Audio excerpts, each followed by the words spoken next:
everyone, and welcome to another episode of Scary Stories We Tell. I am your host, Chris Dashew, and I am joined, as always, by my good friend and yours, my friend and yours, Emma. Hello, I'm happy to be your friend. Are you happy to be my friend? I'm your friend to the end. This is the end, friend. Unless if you're calling me a liar, I would say yes. No, I know you're not calling me a liar. We've never even met in person. No, but I am still happy to be your friend. That's fair. I'm also happy to be your friend. Oh, this is really wholesome. It's not going to be wholesome for long. No, it really won't. But yeah, because speaking of not being wholesome for long, on this episode of Scary Stories We Tell, we're going back to r/paranormal, and we're going to be talking about some stories, maybe strange, maybe weird, maybe freaky, maybe something you don't expect. We're going to be talking about it. And like we mentioned the last time we did this, if we read your story and you want us to take it down, please do not hesitate to reach out. Yeah, we'll give you credit. We're giving everybody credit. We're just reading the stories and talking about it. But if you want us to take it down, please, by all means, do not hesitate to reach out. On that note, Emma, I'm going to let you go first. What do you got for me? What do you got from the strange and bizarre land of r/paranormal, the internet's best repository for weird and strange things? So by user J Plumbo, great username, by the way. It's really fun to say. From the user handle Wampa1. I mean, that's half of the fun here. It's just like, what is their handle? Big fat assholes. Like, yeah. Of course, I believe your story about ghosts are you/big fat assholes. Like, yep. Anyway, user J Plumbo writes, titled Escalation of Activity. Okay. Intrigued already. So the house I've been living in since November has always had a very low intensity of unexplained happenings. Doors closing upstairs, sounds of people moving around. None of it has ever concerned me because of how benign it's been, and I've always been one to fear the living, not the dead. Today was a bit different. I was tidying up downstairs and heard a subtle thud in the office on the first floor. As every main character in a bad horror movie has a tendency to do, I went up to investigate. Walking into the office, placed perfectly in the middle of the chair, was a can of Lilt, a fizzy drink for those unaware. There is no drink storage in this house outside of the kitchen, and I've not had Lilt in years. It was certainly not in the room the previous night when I left the office, so I'm at a bit of a loss.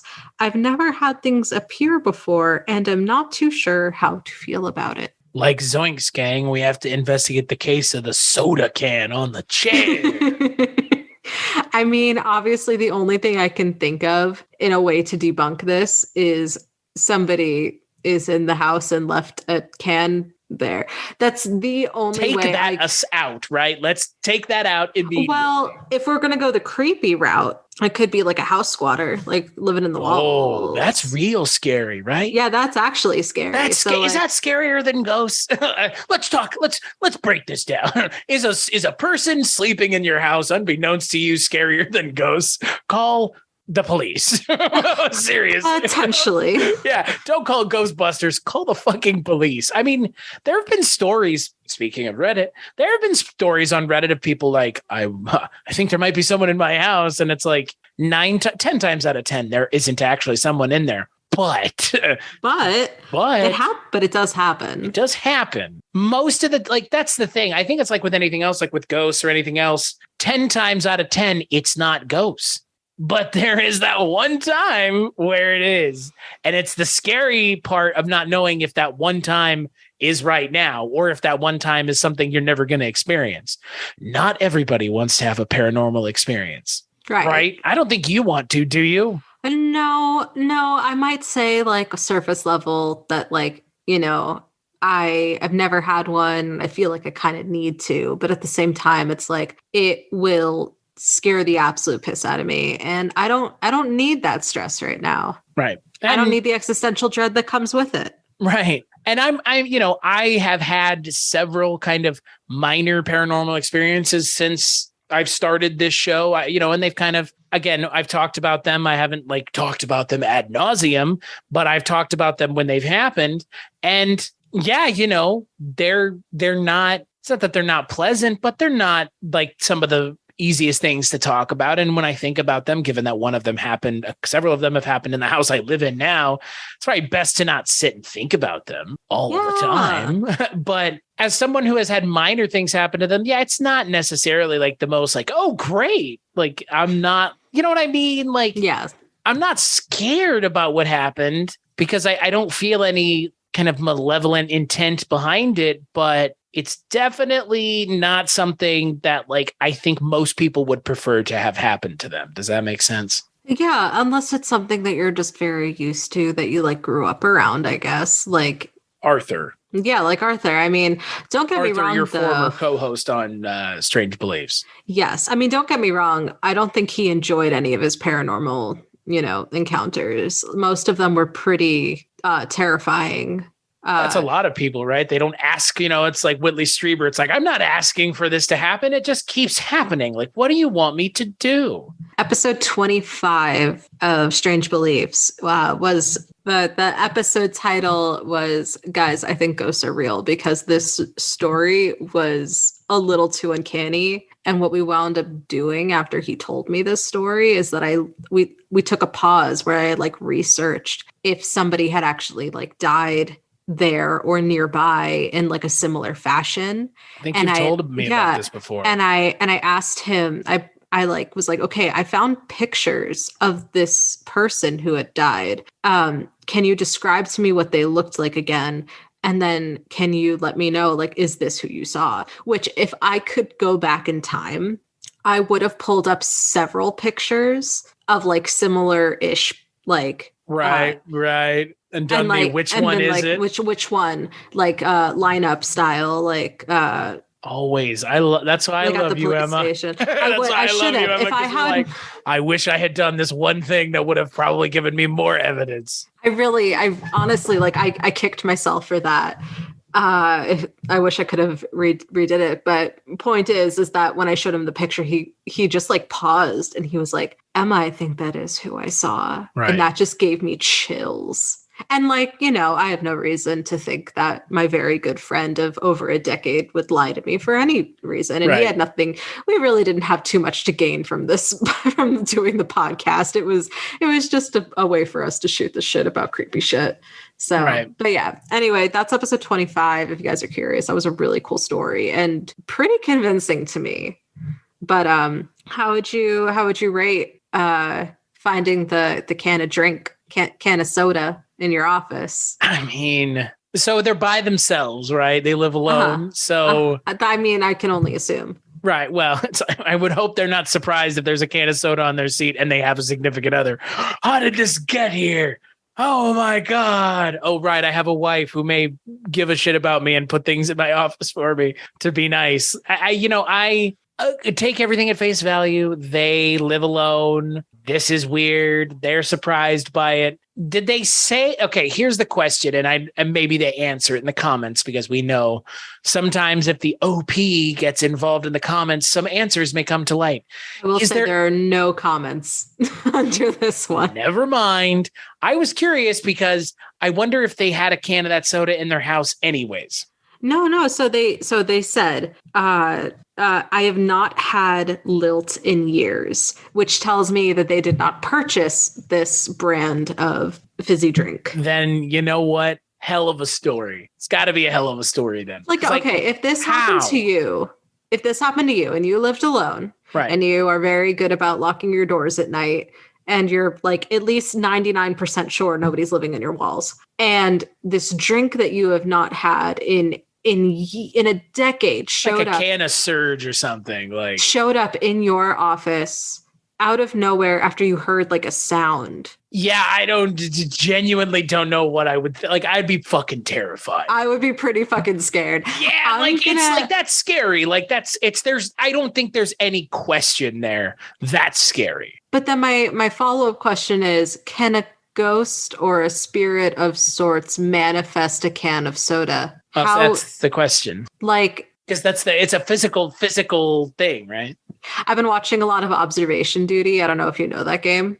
Mm-mm. It's a game where you are basically scrolling through these like security cameras of like different locations and like so different rooms at a location, and you're supposed to. It's almost like a Five Nights at Freddy's. Yeah, no, it's like a find the difference almost. Oh, okay. Like spot the difference, where like just random things will happen and they're referred to as anomalies. So it's like if an object disappeared, or if there's an extra object that wasn't supposed to be there, or if a door opened, or if the pattern on a, like, the whole point is like it's very difficult to find all of these little itty bitty. So it's like it's a fun game to watch. I love playing along, watching like I've been watching a lot of Game Grumps play. It's very entertaining.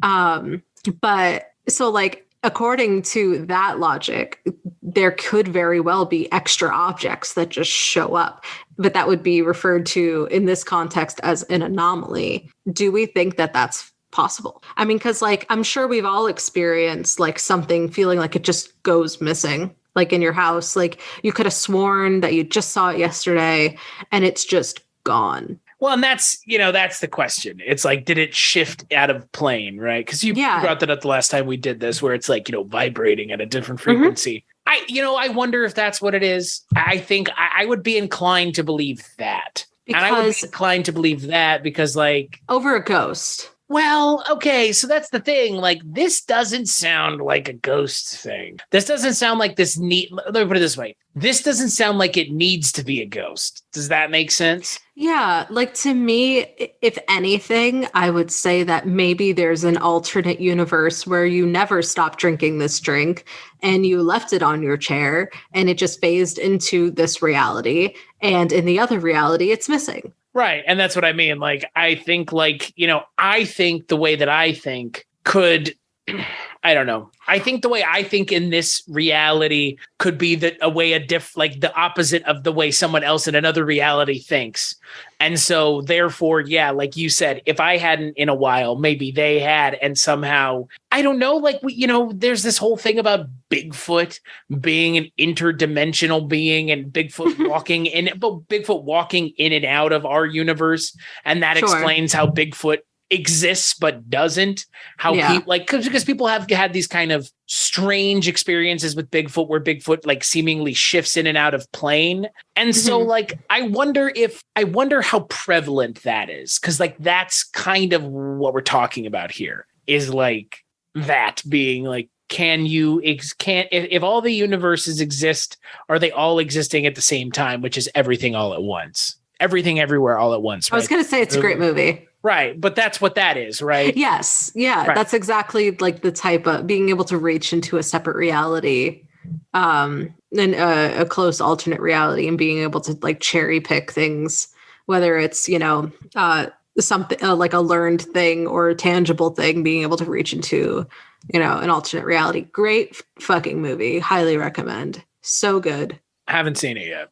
Oh my God, it's so good. I don't know. I heard Doctor Strange and the Multiverse of Madness was better. Oh, I've heard the exact opposite. I'm kidding.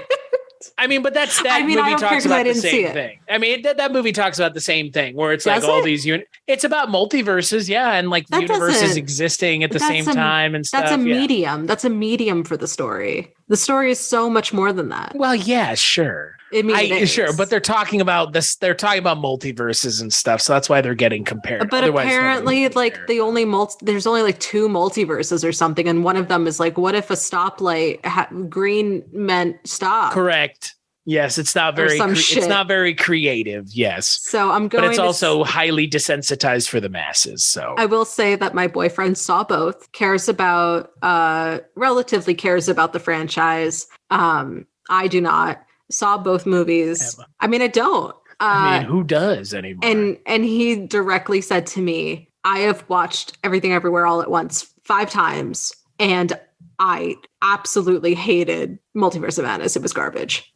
I mean, I'm not gonna say it's good, because it's not. So I was being facetious. You definitely let me know if you do watch Everything. I will. I want to. All the ways at the same point. I want to, because I've heard it's really good, but it talks about multiverses. So I don't know. I mean, that could be what this is. I mean, why not? How does a soda can get in your office otherwise? It's just and on your chair.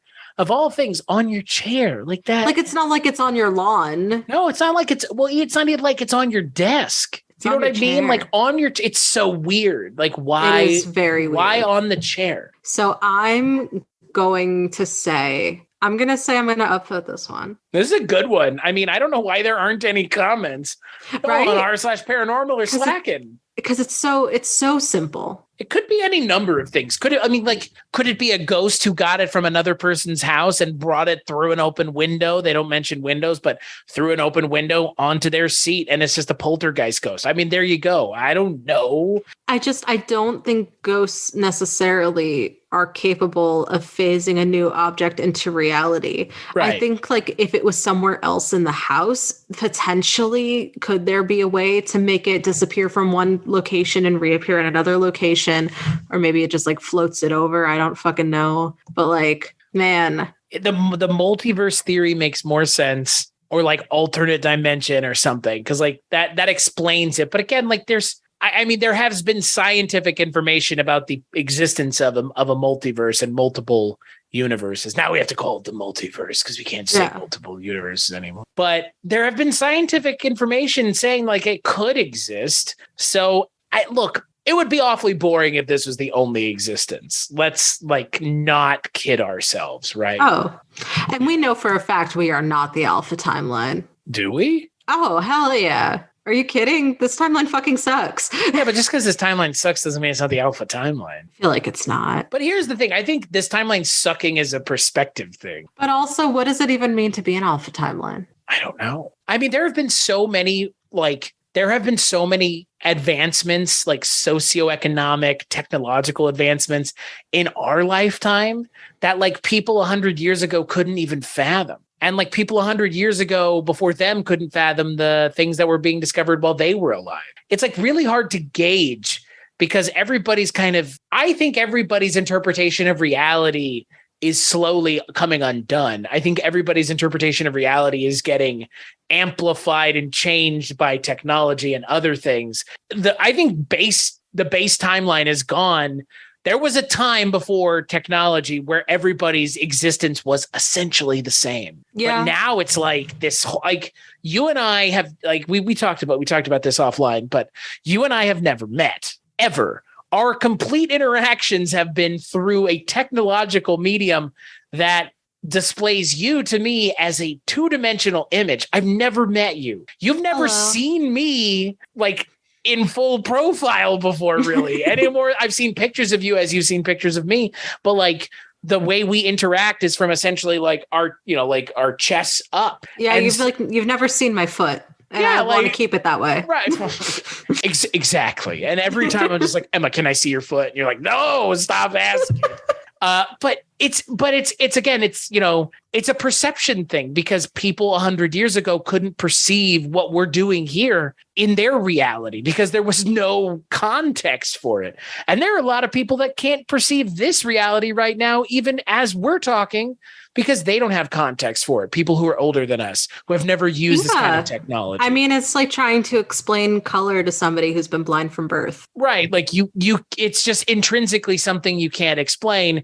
And reality and your perception of reality is also something that's hard to explain because there are plenty of us who have to use medication on a daily basis, either homeopathic or prescribed for illnesses or diagnoses or however you want to perceive it.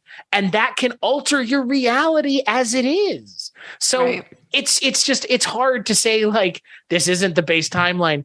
I don't know what the base timeline even is anymore. Because some people operate in their own timeline, like away from, you know what I mean? Like some people are so financially well off and wealthy that they don't even have to exist on the timeline that we're on. Like days and months and years are insignificant to them. Unlike people like you and I, who it's like every week is something, every day is something, every minute. You know what I mean? I don't know. It's very hard because again, like multiple universes is a thing that's really popular now, but like I would contend that we kind of been dealing with it in a very strange, like boring way, but it's kind of the same thing. Like we're all living in a different reality. Some of us have shared realities, but for the most part, a lot of us are living in a very, very out there reality. Really out there, man. You know, it's funny because this makes me want to have a whole episode on like the Mandela effect. I do want to do an episode on it because like it's a popular thing, and I think we should. Oh, for sure. And I loved looking into it. I don't know what else there is to say about it at this point. I don't either.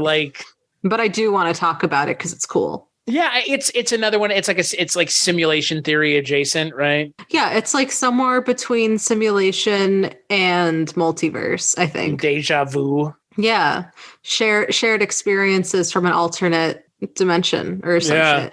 But I love how this entire philosophical conversation was, all came from like a 2-paragraph post on Reddit about a can of soda appearing on somebody's office chair. Right. That's the thing about this r/paranormal. That's the beauty of Reddit. Right. Well, that's the beauty of r/paranormal. It's like, this is more of just, it's like a box of those things that you set on the table. Like supposedly this is a thing that, people who are much more astute than me, they have a box of note cards on the table and they're like they're like conversation starters. Oh yeah. Yeah. And like, that's what r/paranormal is. Like, these episodes exist for us to talk about the things that these people are talking about. It's not really about their experiences, because their experiences are, even for the people reading them, a gateway for them to comment about their own shared experiences. Because that's what Reddit is. It's really just crowdsourcing responses to your own personal experiences for the most part, at least if you're interacting with the community in this way. And there are a lot of these kinds of boards. r/paranormal is not the only one. It's just one of the more popular ones. It's not the most one. There are some that are like, get hundreds of thousands, millions of comments and stuff. I just think the name of it is very, very eye-catching. Yeah, r/paranormal. It's a good amount of syllables. Yeah. Oh, it's great. I like it. So my story comes from 8 months ago from Not Good Reddit Name, which I would disagree. That's a good Reddit name. That's a very good Reddit name. And their story's title is My Dead Neighbor Saved Me from Being Attacked. And it's 1.7K karma. So damn. Right. All right. That's pretty good. I think we just said the same thing in unison. Did we just have a shared experience? I think so. So this just happened half an hour ago. I came back to my hometown for the holidays. It's a fairly rural area with woods and everything is peaceful. I love going to pick wild berries, and I was doing just that when I encountered the first paranormal experience of my life. It happened in the backyard of my neighbor. There are wildberry shrubs there. Here are a few details so that the story makes sense. I used to have an old man who lived alone as my neighbor, and he was a very kind person. He used to give us those berries as candied sweets. He passed away due to cardiac failure when I was in high school, and his house has been empty ever since. I wanted to make those sweets for my family as a holiday comfort food, and thus went to his place. Now, as he passed a few years ago, there was a lot of undergrowth and wild grass in his yard, and everything was messy. I cleared some of the growth and made way to the shrubs, cleaning the place as much as I could, thinking about how clean he used to keep everything. All this time, I had a feeling that something was off and that I was being watched, but I brushed it off. I was 2 minutes into picking when I heard my neighbor's voice. I was sure it was him, saying I should be more careful and to pick up the rake immediately. It was as if I was fainting. Everything was fast or slow. I can't really explain that. But as soon as I picked up the rake, some homeless man tried to stab me with a knife. I used the sharp end of the rake to scare him off, and he kept shouting loudly. He ran off. After I gathered myself, I had tears, but I couldn't shake off a smile I had. It was eerie, but I am unharmed. I think I'm going to clean my neighbor's place. I owe him that much. Okay. Back up. So let's go through events. So first things first, person likes picking berries. Yeah. Yes. Okay. Second thing second, cool neighbor. Neighbor is dead. Yes. Okay. Here's neighbor's voice saying, hey, pick up the rake, and then is attacked. Yeah. How do you feel about this? They're oddly undescriptive about everything that happened after they picked the rake up. I feel like they're so descriptive about everything else. And then they're just like, and then this old guy tried to stab me, and then I grabbed the rake and pushed it at him and he ran away. Like, that's very Poochie from The Simpsons. Do you know what I mean? No, but okay. Well, and then Poochie had to go to his home planet, and it's like, and he just like levitates off the screen. I don't know how to. Fuck. That just dates myself, old man. it's one of those things where it's like, it. and then it's just like the abrupt disappearance of a character that is seen as comedic because of how poorly handled it is. And that's what this reminds me of, where it's just like, and then I grabbed the rake and then I pushed it at the guy and then he ran away.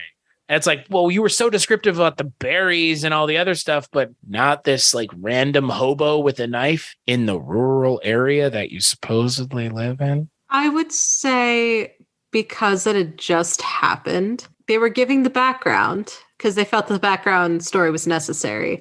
And then they recalled the events that happened all at once very quickly because to them, it probably did happen in a very short succession. Right. So I would say it doesn't super surprise me. I feel like if anything, if it were more descriptive, that would be weirder. Like if they were like, I heard the voice and I reached for the rake. It was rough in my hands. I look up and the sun is in my eyes and all of a sudden a dark figure and it was a hobo and he was wearing a beanie. Like, I don't know. I feel like that's interesting that we have different that this same thing is sending two different indicators for each of us. Because if it were me, I feel like it all would have happened in like such a blur. I don't know what detail. I would have been going off of adrenaline. How much detail do you pick up? I mean, I almost hit that elk last year and I picked up a fair amount of detail. Well, maybe we function differently. Well, that's the thing. That's fucking got him. Zing, motherfucker. Well, maybe we function differently, dude. I mean, that's fair. Maybe that's valid. You're calm and collected in crises, I guess. Sucks to be you. Yeah, I don't know. I don't know if I'm calm and collected. I think my brain has like uncommon collected thoughts, but I think externally, because, that's the thing. That's the question here, because you could ascribe it to, paranormal, but like, like you heard a voice that said, go pick the rake up. But there are also just people who have like a sixth sense about things. And like, your body was just like, just grab the rake. But like, how did you not hear the homeless guy coming up on you? Like, that's what I don't get. This guy is like a full tilt sprint. He just manifested into existence. Like there are some weird things about the story where it's like, there was just a hobo in this rural area. All of a sudden, like, why was he attacking you? And you just had a rake and the rake was enough. Like what? I feel like, okay, would it help if you replace the term hobo with bum? No. Okay, because to me, I feel like because like hobo to me is very like to me when I think hobo, I think like a homeless person more so than I think of like a thug in a sense. And I mean, you don't see a lot of just random homeless people in like rural areas. I would know I live in a rural area. That's my point. And they said hobo. They said hobo. So like, I don't know, like for me, I don't know, like this one, this kind of tracks with something we talked about before on the last episode. Instead of it being a family member, it's like this neighbor figure, right? And so instead of it being, it's not their neighbor, it's a family member, or it's this neighbor this time. It's like, okay, so they're doing that expectation again, right? Of a family member helping or seeing a family member or interacting with a family member. It's very like spirit guidey to me. Like Arthur told me like one time he was like walking at night. It was like really dark. There were no lights. I've been to his apartment complex, so I now have a better picture of what was actually happening.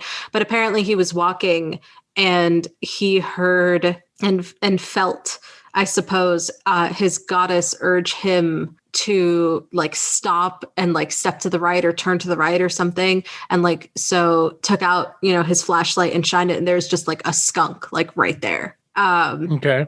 So I feel like it's almost similar in that sense, like being told like a watch out of sorts, before understanding what's happening or why you would need to watch out, and like feeling that and experiencing that and then realizing what you needed to actually watch out for. And I asked him, like, was it actually like a voice? Like, did you actually tangibly hear a voice? And he said, yes. So, I mean, I could potentially see it as some kind of, spirit guide that he took on, like this neighbor took on, becoming a spirit guide potentially, or, something along those lines. I'm not sure. I think the story in and of itself is a little out there for me as a whole. It's a little thematic, isn't it? But it's And also like lacking details and just like, it's kind of just like, and then. I feel like I don't have enough to go off of the paranormal side of things. I feel like there needs to be more substance there.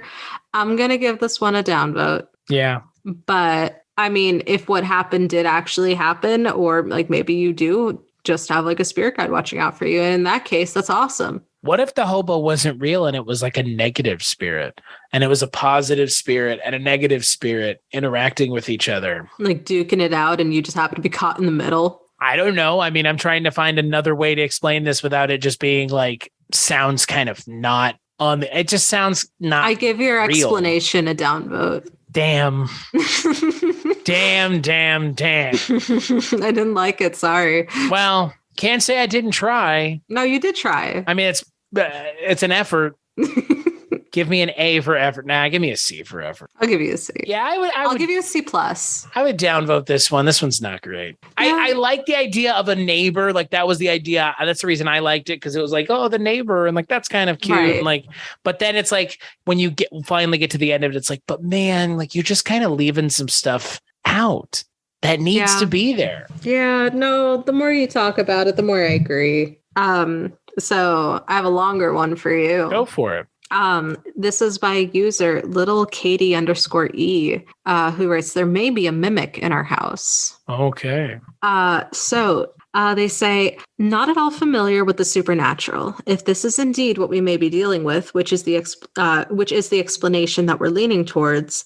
So this started when my boyfriend was over yesterday. He had picked me up from work and I went to shower. I was drying off when he opened the door and handed me my underwear. I told him that I appreciated the gesture, but I had underwear in the bathroom already. He also jokingly snapped at me with, you freaking called me from downstairs to bring you these. You better take them, woman, which is a little aggressive, but apparently it was a joke. I assumed he was joking, so I just took the panties from him and told him to go back downstairs. Didn't think much of it. Next thing that happened was a couple of hours later. My roommate was getting ready to leave for a date with one of her friends when I heard her calling me from the bedroom to help zip up her dress. I trotted over to the bedroom to find nobody there. Not only that, when I saw her leaving the bathroom, she was wearing jeans and a tank top, nothing that I had to zip. I told her that I heard a voice coming from the bedroom and she looked very confused. She went in and looked around. Her TV was off, her computer was off, there was nothing in the room. The next bit came around 11 p.m. My boyfriend and I had been watching Netflix and I had a craving for ice cream, so we drove to go get ice cream.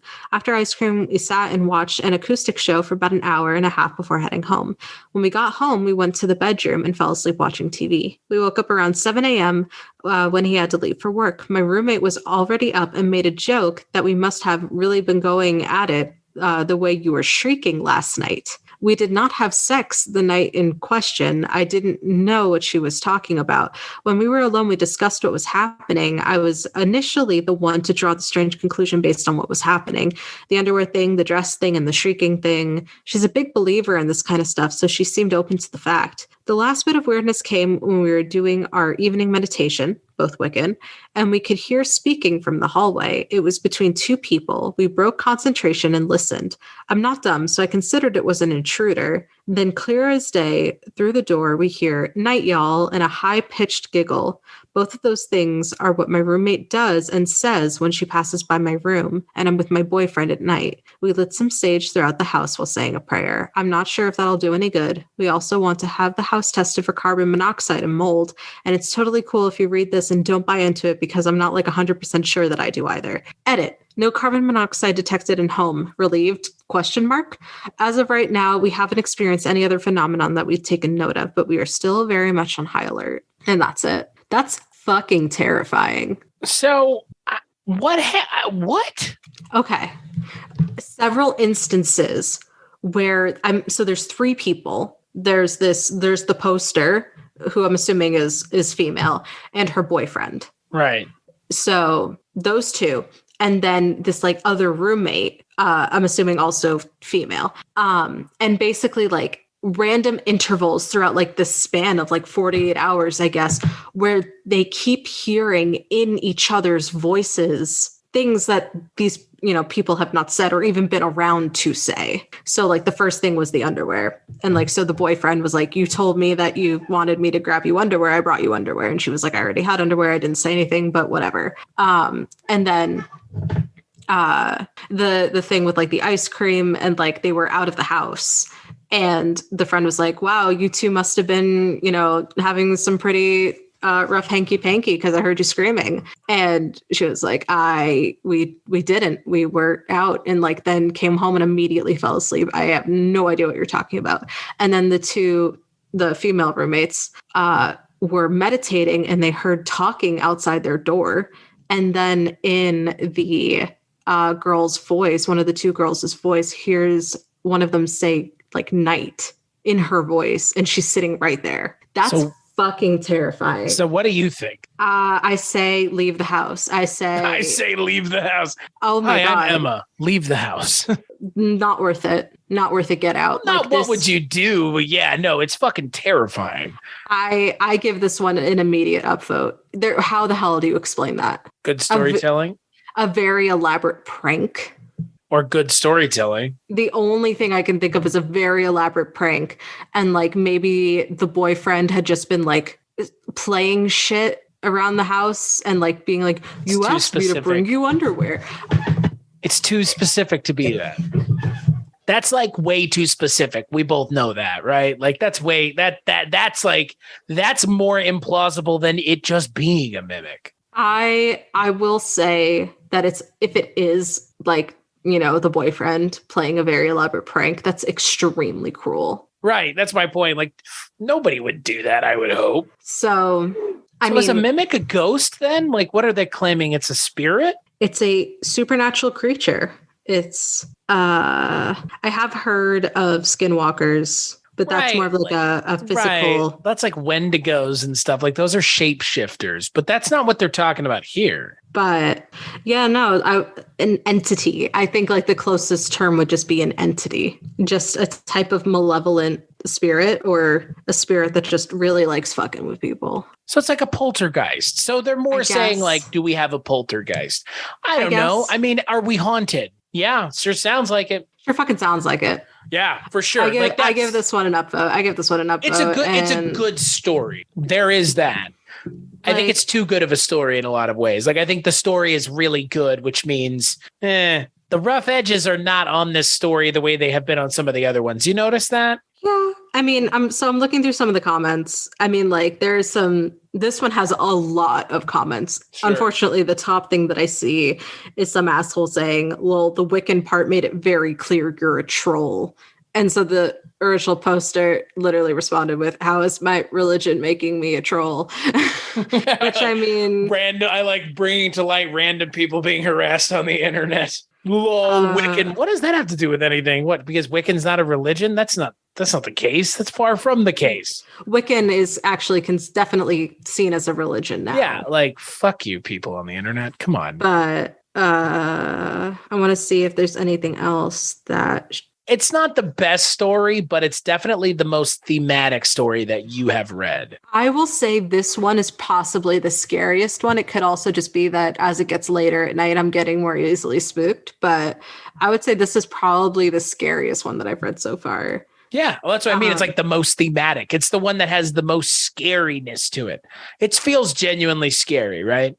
Yeah. And I mean, like reading it made me uncomfortable in a sense. And so that's why I'm just like, if it's gonna make me feel like that, I feel like at that point, like, because I mean, like you can read like scary stories and watch like horror movies and it's like, all right, we get it. It's whatever. For something to like actually make me nervous at that point. You. Yeah. So, I mean, okay, so here we go. This is one person who responded. I love their username, Sexy Snack. That's a good username. Great. There are several entities that can mimic, and they tend to hang around people who have welcomed them into the house. It could be a demon or a skinwalker. If you have an animal in the home, odds are it's shifting into whatever animal you have there in hiding. So let's see. They also tend to remain hidden and avoid contact. The only way someone can have a skinwalker on their ass is if you have angered one and it is now stalking you. The demon thing, however, is easier to deal with. The skinwalker, not so much, seeing essentially a human using quantum physical to alter their appearance. P.S. Quantum physics is essentially the explanation to a lot of the paranormal shit we see. This is new. The world, or really, I mean, this is what we were talking about, though. Yeah, the world, or really the universe, is filled with large quantity of things we can't see or even understand, yet they exist well beyond our vision. And the original poster responds, "To be fair, if our kitty turned out to be a skinwalker, I'd still love him." I don't know. This person seems real genuine. I'm giving this a big upvote. Yeah. I mean, you know, she ruled out carbon monoxide, which could be a cause for hallucinations, same as the mold. Ruled both of that out. I mean, like I said, the only other thing I can think of is that this is just a very elaborate prank. Like, with hearing her voice, like, outside, it could potentially be the boyfriend playing a recording on his phone. You know, like, I don't think it's that. I don't think it's that. Taking everything at face value, like, I think it's, I don't know. If I had to assign a different meaning, I would say a very horrible, elaborate prank. If this is all true, I'm leaning more towards it being paranormal of some sense rather than a prank. If this story is 110% true, I'm leaning towards paranormal. That's fucking horrifying. Yeah. Oh, I completely agree. I think that this is probably on the paranormal scale. It's definitely, again, if you take the story as legit, it's pretty scary. It's a scary story. And it's, I mean, if you were in your house and you were talking to your significant other and they were responding, and then you were like, "Hey, you remember when you responded?" And they were like, "No." I'd be fucking terrified if that kept happening. I would. That's pretty scary stuff, right? Work on some call and response with your wife. Let me know how it goes. Right. All of a sudden, just an answer. And, you know, and that's the thing about something like this. Like, we've all seen those movies, you know, Ghostbusters 2, Men. I mean, there's plenty of movies that have these call and answer sections where somebody calls out something and they get a response and they answer an echo. And then all of a sudden they call out and something happens and it's like, "Hello." And then it's like, "Rah." Like, that shit scares me. Yeah. That scares me. And that's this in a lot of ways. Like, it's this, like, this is unsettling stuff. So do you have one that's on the same level? Or maybe a little bit more lighthearted to bring us home? No, I have one that is the comments for this one. This is a lot of upvotes. This is from 10 months ago. And this one is pretty scary. So hell yeah. We're gonna go out on a good one. This is a pretty long one too. So so this is from the U/Wispified from 10 months ago, 2.8K upvotes. And the title is "Our Bizarre Experiences with the Forest Behind Our House Eventually Forced Us to Move Out." So that's, I mean, there you go. Like, that doesn't set the stage here. I don't know what does. So yeah. I was 8 years old when we first moved into the house on the edge of the forest. My parents had their doubts about buying a house with a backyard bordered by forest. They had concerns about wild animals getting into our bins or hurting our dogs, and we were worried one of us might go too far into the trees and get lost. But it was cheap. My dad liked the seclusion, my mom loved the house itself, and my siblings and I were excited about playing in the backyard and exploring the forest. Our first sign that something wasn't right was that our dogs were absolutely terrified of the forest.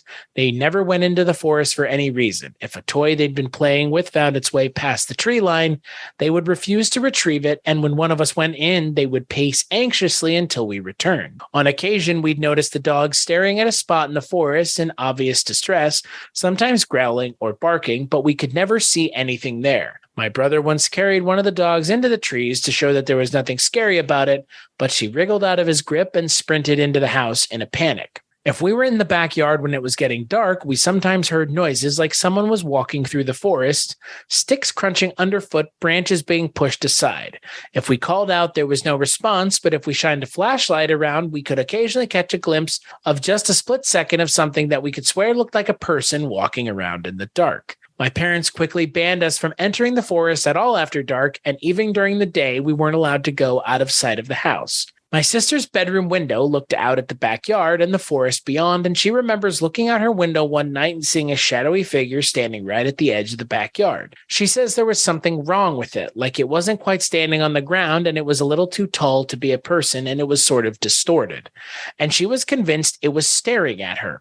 She called out for our dad, saying there was a man in the yard staring through her window, and when she ran outside to chase off whoever it was, she continued to watch the figure. It didn't move away, but when the light from our dad's flashlight passed over it, it suddenly just wasn't there anymore.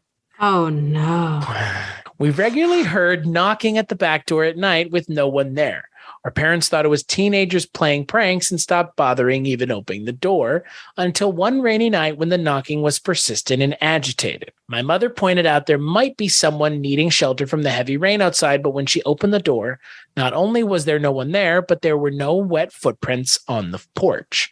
The knocking continued the whole time we lived there. It would happen several times in the span of a few weeks, and then stop for months, then start up again. My parents eventually installed a security camera, and there was never anyone at the door. The camera wasn't all useless, though. About 3 years into living there, my brother started having night terrors and sleepwalking. When he went sleepwalking, he would always go out the back door and start walking towards the forest.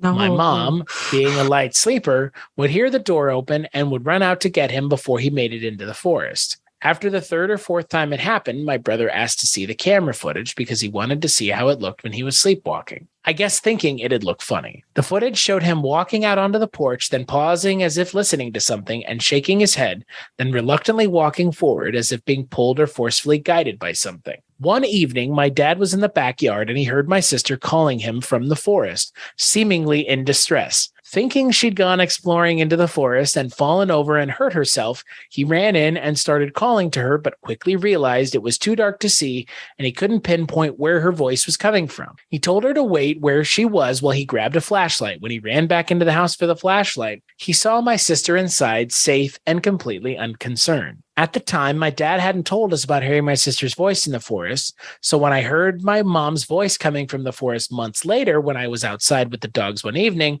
I didn't quite question it despite the fact I had just seen my mom inside recently and hadn't noticed her walked past me. My mom was calling to me, saying she'd gotten her sweater caught in the branches and needed me to come in and help her. As I walked in, the dog started barking, alerting my dad, who saw me through the window wandering into the forest. He came outside and called to me, and I said I was just helping Mom. He yelled back that Mom was inside and I needed to run back to the house as fast as I could, which I did. After this, my parents had a fence built around the backyard and started looking for a new place. In the time between the fence being built and us moving out, it got way worse. We'd hear knocking at the door more frequently, as well as tapping on the windows as if someone was walking the perimeter of the house and trying every window. We would often hear scratching and scraping sounds on the fence and voices beyond it. My brother's night terrors got more frequent, and one night my mom didn't hear the door open when he went sleepwalking, and he woke up standing at the fence, staring into the forest with the dogs barking at him. The last morning we spent there, less than 4 years after we moved in, we woke up to find the back door fully open, and the security camera footage showed it slowly swung open on its own. Since moving out, my brother's sleepwalking has stopped, though he still gets the night terrors and he suffers from pretty severe anxiety. A few nights ago, he called me out of the blue, and after a bit of small talk, he asked me if I think the door being open the final night means whatever was out there finally got in. He's trying to make light of it, saying he was getting into the spirit of Halloween, joking about how maybe we should all get exercised just in case something latched on to all of us years ago. But I think he's deeply bothered by everything that happened. I know I still am a little. I still get nervous around dark wooded areas. I don't know what I was thinking out there in the forest behind our house that one night, but I get the feeling given the chance, it would have swallowed us whole. It's really good. Shit. Like, it's so good. It's such a good story that it's no way it's real. That's what I was honestly like. You see what I mean? Like this is too well written. It's too good. It's too enthralling. Like what point were you just like, oh my God, like this is fake? Like it's at some point it sounds like a movie. Yeah, exactly. And I was thinking that, God, what point was it? It was, I think it was like when the sister had seen it outside and the dad like trying to flashlight. Yeah, I think that was like really like the okay, like terrifying, but like okay.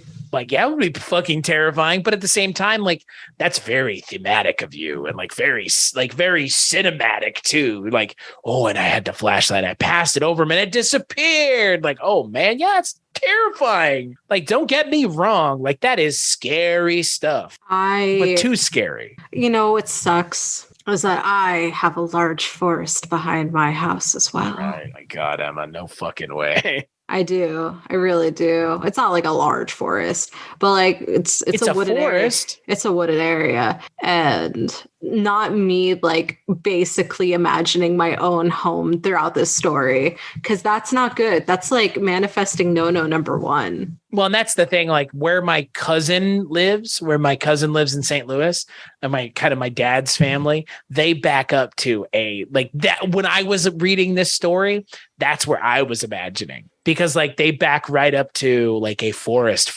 like what you're talking about. It's like a forest, but it's like a wooded area and there's no houses behind them. So it's just like, I will say, luckily there are houses. It's like a okay, so my house is, nobody can see this. My house is here and like we have like a backyard, and then it's like forest, and then somebody else's backyard and house. And like that's sort of, the forest is sort of like that. And so like there's houses here as well. Right. So like it sort of like borders our property in it's not the neighborhood. It's not infinite. Right. So or like this story where it's like probably there's a couple acres of trees or something. So like I guess that helps a little, but not much. Well, you know that at some point on the other ends of the woods, there's going to be another house. Luckily. Right. I mean, with where my cousin lives, I have no idea. Like I said, I will tell you that this story, when I read it, like, and when I was reading it now in my dark office, like it's pretty spooky. It has some of this, it has, shadow creatures and, people, hearing noises at night. And then it's got the mimic thing. It's got the whole mimic thing. That's why I wanted to do this one after you read that one, because I was like, okay, I had a selection of them, but I wanted to reinforce the mimic thing because, man, that's scary stuff. Mimic, I think the hearing somebody that you care about and finding out that it is not them, especially like when they are right there. Right. That is... like, it's one thing, like, if they were like, I was out of town, like, that's also scary, but like hearing their voice when they're like in the room over, right, and knowing that like, I heard your voice, you're outside, but you were in the kitchen the whole time. That's worse. Right. That's worse to me somehow. Or like you're sitting in the living room and you hear them in the kitchen, then all of a sudden they walk through the front door and you're just like, what the fuck? Yeah. Right. Yeah. Like stuff like that's real scary. Like that's scary. And like, that's what this story kind of, I don't know. I was trying to think, cause like I asked you, like, what's the part where you kind of were like, oh, this is fake as hell. For me, it was like when the dad was like, I heard the sister in the woods and I went out there, and she was like, that's when I was like, man, this is so fake. Because you know why? Because it's so scary. Like it's just too scary. If this is real, actually, you know what it is? If this were real, there's no fucking way you would have stuck around this long. Yeah. Knocking on the windows every night and scratching and shit. Like, holy shit. It sounds like a repost from r/no sleep, honestly. It kind of does, doesn't it? And just like the title, I'm not going to sleep. Yeah, and that's the thing. Like, it's scary, and it kind of traffics in a lot of things that I think are scary, which is Wendigos. It kind of has like a skinwalkery. This is like a skinwalkery thing more than your story is, because this is like just disembodied voices, right? Creatures in the woods, and like, oh, I could have swallowed us whole. Like, yeah, fuck, it could have. Like, it could have been a monster. Like, and Wendigos, eat people.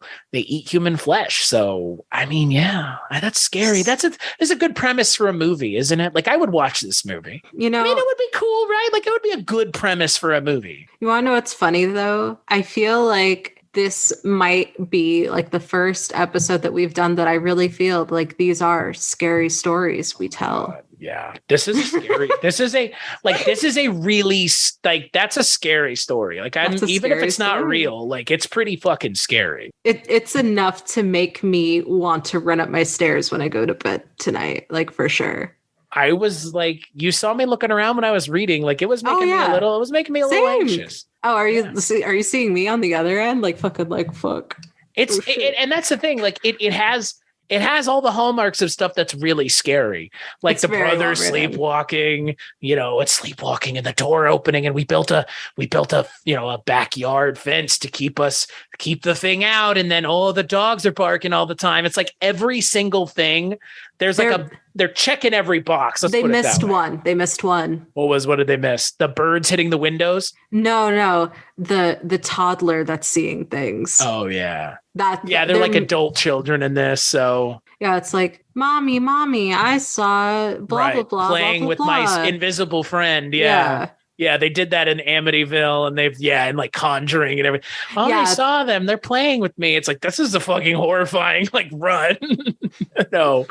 Oh my God. That was just, I told you, these were scary, really like horrifying stuff. My goodness. You know what? And that's my question to you. Here's my question to you as we close this episode. How long, what would it take for you to leave a house that's haunted? What would it take? Because these people in some of these stories that we've read, like in this last one, like these people were on the precipice of hell, and that's what it took for them to leave. Like if that kid actually was being lured in by something in the woods, he could have died. Theoretically. I would venture to say it has to be more than a can of soda on my chair. It's fair. But significantly less than hearing voices of people I care about that don't belong to them. I would say that it would take a lot less. Like if it was like a 1 or 2 time thing and then it never happened again, I'd be like, all right, fine. But if it was like happening over the span of like even 3 days, I would book it to my boyfriend's house ASAP and be like, Mom, Dad, please don't die while I'm gone. Let me know if this continues, because I can't fucking be here right now where I will lose my shit. I have a very low tolerance, I think. Like, I love joking and like reading, paranormal shit. And like I've said, I've never really had a paranormal experience, but like, I am definitely the person that can like freak myself out. And like, if this shit were happening, like there was like one point where like, I was like sleeping, like I was much younger. I think I was like high school age.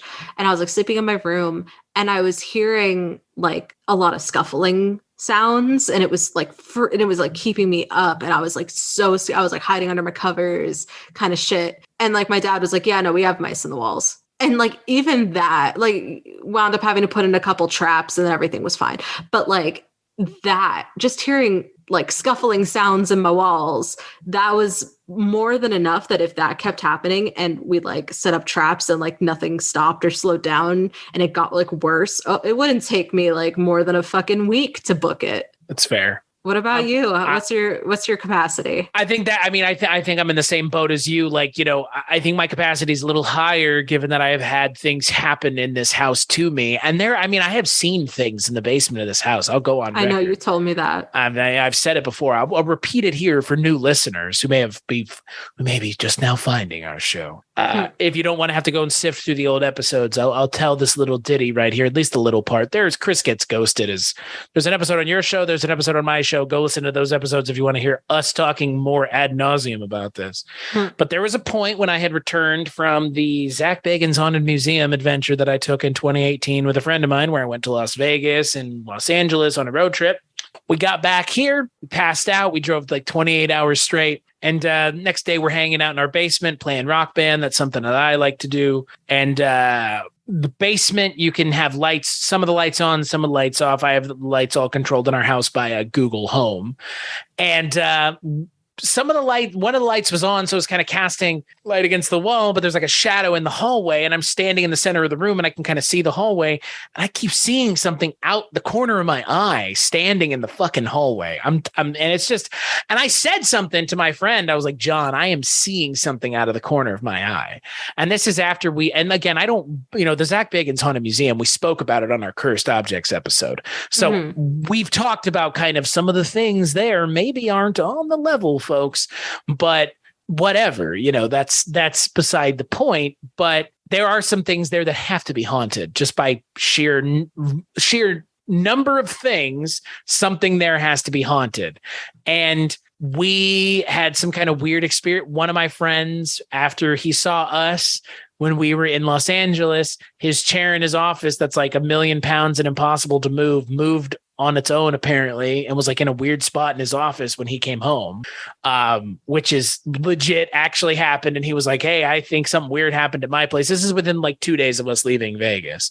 Mm-hmm. And I kind of had, a strange experience with the museum, but kind of an experience with this mirror, and the mirror has kind of been debunked. But again, like I can't disprove what I saw.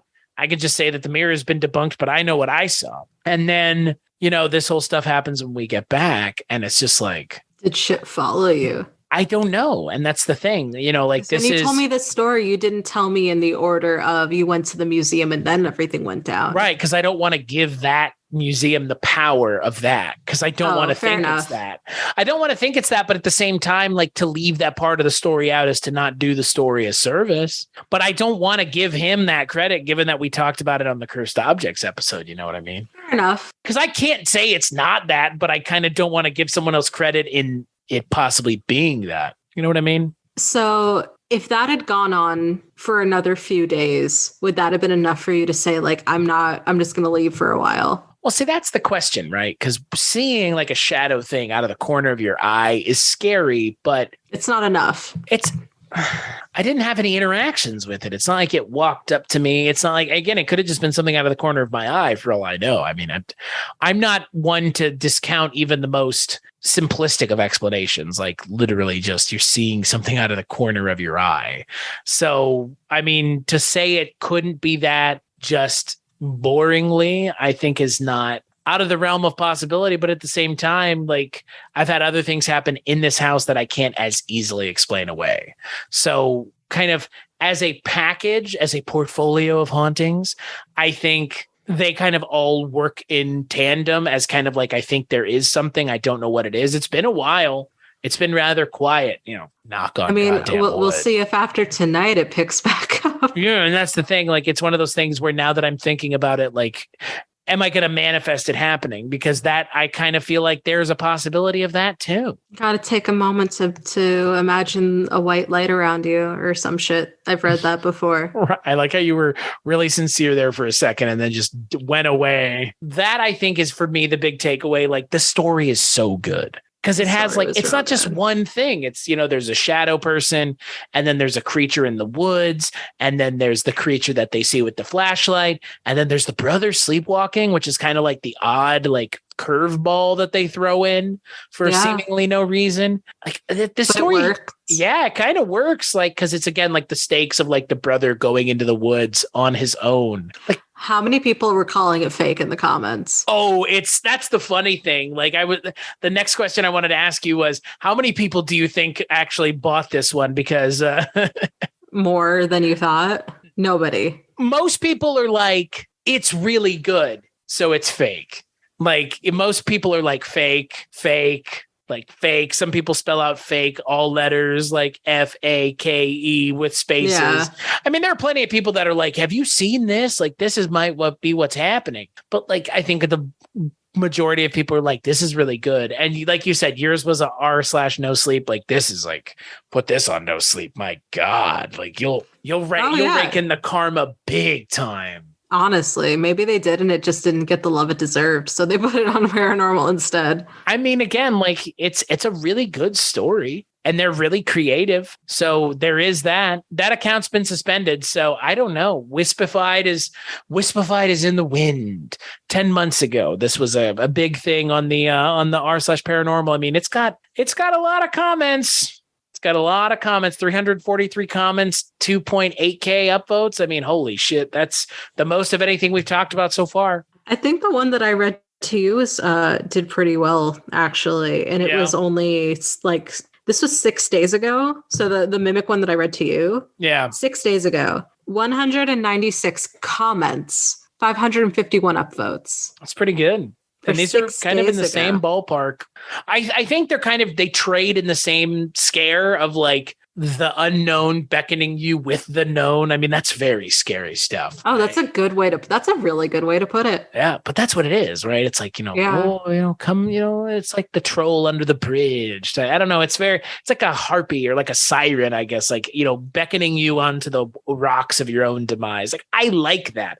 That is very scary. But I mean, maybe that one you told maybe is a little bit more believable, but they're both like very, very, they're like soaked in something that's like, I've heard this story. I've seen this story. There are people who have done this story in film. And yet it still is fucking horrifying. I mean, that's the thing. It's like, not to take away from anything about, like where it came from or who made it or what were the intentions or the validity of it, but it is scary stuff. Like this is pure octane terror, 100%. Like, this is scary. And I don't get scared by stuff. But even I was like, oh, and so you put yourself in. I mean, it's the way that these are written too. I mean, that's the thing. Like, we're reading them for you, so you don't have to go read them yourself, really. But the way that these are written are always in the first person. And so it's like you're there listening to them recounting it to you. And that's so scary because like it's just some of these, the conviction of the author comes through more than others. And even though this one is like fake, quote unquote, or at least I'm not going to go out on a limb and say this happened, the conviction of the author is there, right? Which I appreciate. They're very like, oh my God, like this is so terrifying. But I don't know. I don't know. I think these last two are these are pretty good. They're good, but there's no, I don't know. Which of the two, yours is probably more realistically real? Yeah. Oh, yeah. I mean, like at that point with the one that you read out, like a government safety zone or some shit. Like I feel like the army would find it and fucking like rope it off. If it's not the house, then it's the family, right? Like if they moved, but that's what they said. Like they moved and things stopped happening. So if someone else goes into that house and these things keep happening again, like you said, like somebody needs to get involved. Yes, honestly, but for real, I think that's all I can take for one night. I'm with you. That's a little much. Like for how kind of light the last episode of this ended, like this one kind of took a very dark I wasn't expecting it. We really got into it. I hope you're enjoying this series. It was a really fun one to do on my old show, so I'm really glad that we were able to revive it. Oh yeah, this is great. And the Reddit has all kinds of stuff on it, user content that's being created. So if there are any, I mean, like there are other places we could go to look for this kind of content. Oh, yeah. It's just, this is the easiest one because it's a pretty centralized place to find everything. So yeah. And of course, we're going to link everybody's stories in the description below. Yes. But if anybody listening has any stories that they want to share, any real experiences that they've had, please send them our way and maybe we'll read it in the next one. Yeah. So until then, Emma, where can people find you? Oh, my favorite segment. You can find me. So old podcast being Strange Beliefs, primarily on YouTube, where we have all of our episodes in video format. But you can also check us out on Apple Podcasts and Spotify, and I think Google and maybe others. And we have an Instagram, and that's about it. I was banging my head along with all. I was waiting, but they're all good. Yeah. As for me, cstasher.com, that's my link tree. Go there. For all the things I work on, which aren't just this, there's other things. So yeah, that's where you can go for that. Movie podcast, TV show podcasts about things, other things, whatever. You've heard this before a million times now. I've done this. I have to keep saying it every time. Until I die. I mean, if you keep making podcasts until the day you die, one day you'll just plug the last time you ever plug, and then you won't have to plug again, and you won't even realize it. So sweet relief. Yeah, sweet relief. No more plug on my deathbed. My last words: cstashu.com. Check out my link tree and go there. All things I work on.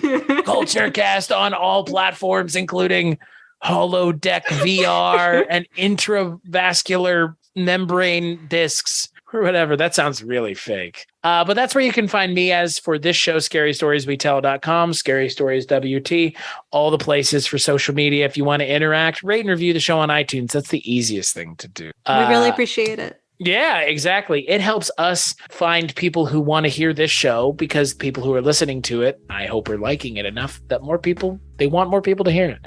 So, just 2 little seconds, rate us a couple stars. It takes you less time, but it means the world to us. It sure do. Yeah. So, Emma, as always, thank you for joining me. Thank you. Always a pleasure. And we'll let our good friend, the former host of Sightings, Mr. Tim White, lead us out.